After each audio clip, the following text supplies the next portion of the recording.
Every 4 years, the world sits still during the summer to watch the World Cup. Whether it's the US, Colombia, Belgium, Germany, powerhouse teams, families sit at home urging their team on to make it to the finals. Whether your team makes it or not, it's making it there every 4 years that your country stands proud to.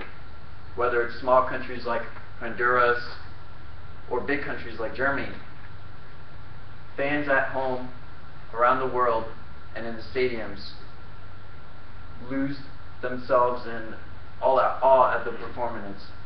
Kind of like March Madness, the Cinderella teams that you would never expect to make it to the next round, boom, bust.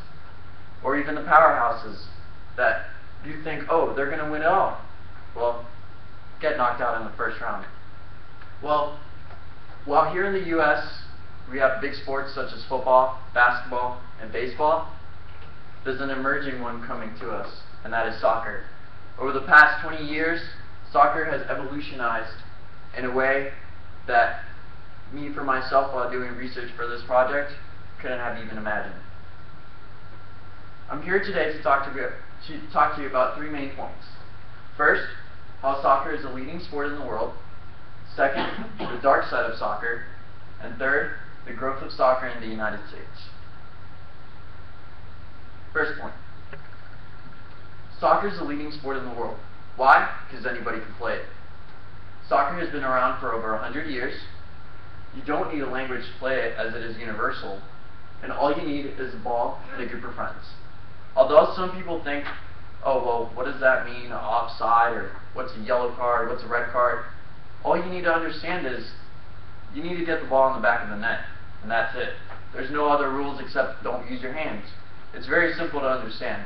And to be honest, whether you know how to play or you don't know how to play, after you play for 5-10 minutes, you're like, hey, you know what, this isn't too bad. Not only is soccer fun to play and anybody can do it, but it's a multi-billion-dollar industry. At the top right here, Real Madrid, according to Forbes magazine, is worth $3.4 billion. Second, Football Club Barcelona is worth $3.2 billion. Third, Manchester United, worth $2.83 billion. Where does the U.S. sports categories come in? The New York Yankees are worth $2.5 billion, and the Dallas Cowboys are worth $2.3 billion. So just imagine how much money is in the industry itself. The Barclays Premier League, which is in Europe the most watched and most competitive league, in TV revenue alone has $2.6 billion. Last but not least, I know I love FIFA, and I know some of you guys here play FIFA, but in 2013 it sold over 12 million video games around the world. So multiply 12 million times $60, which is the average price of every game, and you do the math. Next, the dark side of soccer. Many of you know this guy. You don't like this guy. He is a Colombian drug lord. During the 1980s and 90s, his reign as a top cartel in Colombia caused this man right here, Andres Escobar, one of the star players for the 1994 Colombian World Cup team, to be shot 5 days later. During the 1994 World Cup in the United States, Colombia was playing the United States. Colombia at the time was the dream team in the country. They were expected to make it all the way.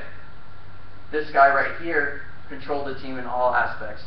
He would take them to his house, bribe them with money, food, anything that they wanted. All they had to do was go to the World Cup and get the results. Well, unluckily for this guy right here, he showed up at the 1994 World Cup, was playing the United States, and what happened in the next 90 minutes would change his life forever. During the second half of the game, he scored an own goal, which by the end of the game, the final score was 2-1, and the U.S. had beat Colombia, which meant that they had been knocked out of the World Cup. That caused him, 5 days later, when he returned to the country, to be shot. He had a family and in an ESPN 30 for 30 film, which I recommend anybody watching, it goes in depth of how this man right here not only controlled his life, but the lives of many others. Like in many sports, there's racism. This man right here, Danny Alves, in 2014, in a match against Villarreal, away at Villarreal Stadium, was throwing a banana at him. What did he do? He ate the banana as like a taunt back to him. It ended up being 3 days later, the club was fined $12 million for the racist remarks. This man right here, Christopher Samba, was playing a European match in Russia, in which during the game was yelled various racist remarks, and at halftime asked his coach to be seated down and not play because he couldn't take the pressure. Next, I have soccer in the U.S. It all starts with our youth system. According to the U.S. Soccer Federation, there are over 3 million youth soccer players in the United States, which means that is the largest youth sport organization in the country. Right here is a group of boys that I used to coach, and from what I remember as a player, a coach, and a fan, is that 10 years ago, soccer was not very relevant. I mean, kids would play it as a recreational sport, like your parents just kind of forced you to play rec soccer because that was the thing. But nowadays, kids are choosing soccer over football, basketball, baseball, other sports like that. Next is MLS and the national team. Currently, there are 20 MLS teams, with this year the addition of New York City Football Club and Orlando City, which is only a couple hours away. So before we had 18 teams. One was added recently but got dropped because they were not making enough money. But in 2017 there will be 2 extra teams, LA expansion team and then a team in Atlanta. And then there's also talks about Miami having a team as long as they get their stadium approved. Finally, as we all, at least most of us, saw in the 2014 World Cup, the U.S. national team, whether it be the men's side or the women's side, had 24.7 million viewers during the USA versus Portugal match. That is more than the 18 million who saw the NBA Finals between the Miami Heat and the San Antonio Spurs, and more than the 19.2 million that saw the World Series between the St. Louis Cardinals, between the Kansas City Royals and, I don't remember what the other team is. But, you do the math. For just one game, 24.7 million. Not 7 games of the NBA Finals, or a potential 7 games of the World Series. That is in one match alone. For the Belgium match in which US got eliminated, the average number was 24.5 million viewers. So those 2 matches alone totaled up to almost 50 million viewers in total. So recap.